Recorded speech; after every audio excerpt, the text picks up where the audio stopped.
Otoritas Jasa Keuangan atau OJK menyatakan kinerja intermediasi perbankan terpantau terus menguat di akhir November 2025. Outstanding kredit perbankan tumbuh 7,74% secara tahunan hingga menjadi 8.315 triliun rupiah. Capaian pertumbuhan di November 2025 ini jauh lebih tinggi dari realisasi Oktober yang naik 7,36% secara tahunan. Perkembangan kredit di perbankan ini turut ditunjang perkembangan kredit di segmen modal kerja, investasi dan kredit konsumsi yang masih lanjut tumbuh positif di akhir November 2025. Sementara total dana pihak ketiga atau DPK di perbankan tanah air tembus 9.899 triliun rupiah atau menguat 12,03%.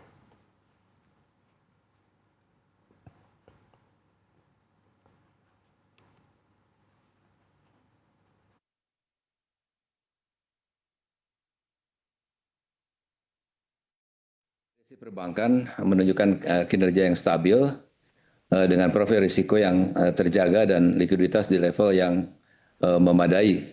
Pada November 2025, kredit tumbuh sebesar 7,74% year on year, di mana bulan sebelumnya tumbuh sebesar 7,36%, menjadi sebesar 8.314,48 triliun.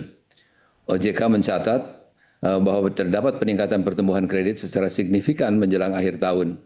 Kinerja intermediasi sampai akhir tahun 2025 diperkirakan semakin solid, dengan pertumbuhan kredit diperkirakan akan di atas batas bawah target yang ditetapkan OJK. Sementara DPK diyakini akan mencapai pertumbuhan double digit. Hal ini menunjukkan perbankan telah mampu mengatasi berbagai tantangan dalam penyaluran kredit dan sektor real telah mulai menunjukkan perbaikan permintaan. Berdasarkan jenis penggunaan, kredit investasi per November 2025 mencatatkan pertumbuhan tertinggi yaitu sebesar 17,98%.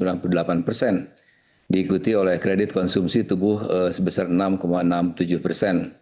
Sedangkan kredit modal kerja tumbuh sebesar 2,04% year on year. Dari kategori debitur, kredit korporasi tumbuh sebesar 12% year on year.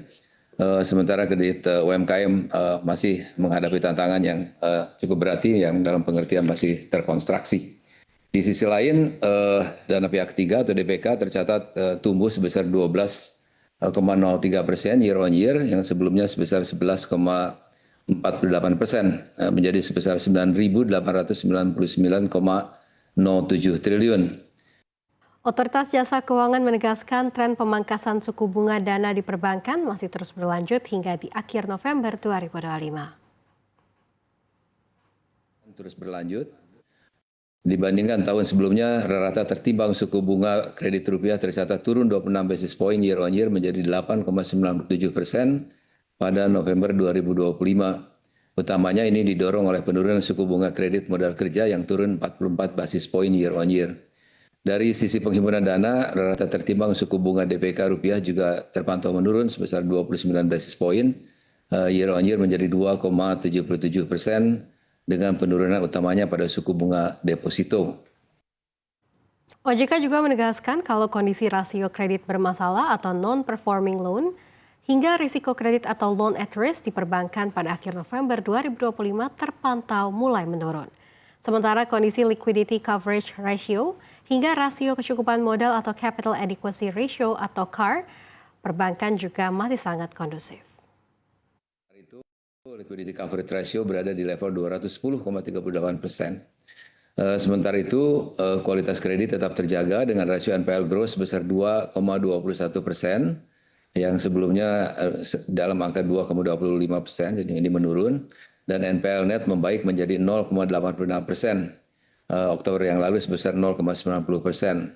Sementara loan at risk itu turun dibandingkan bulan sebelumnya menjadi 9,22%, yang sebelumnya adalah 9,41%. Ketahanan perbankan juga tetap kuat, ini tercermin dari permodalan atau capital adequacy ratio yang berada di level tinggi sebesar 26,05%, yang sebelumnya adalah 26,38%. Menjadi bantalan mitigasi risiko yang kuat untuk mengantisipasi kondisi ketidakpastian global.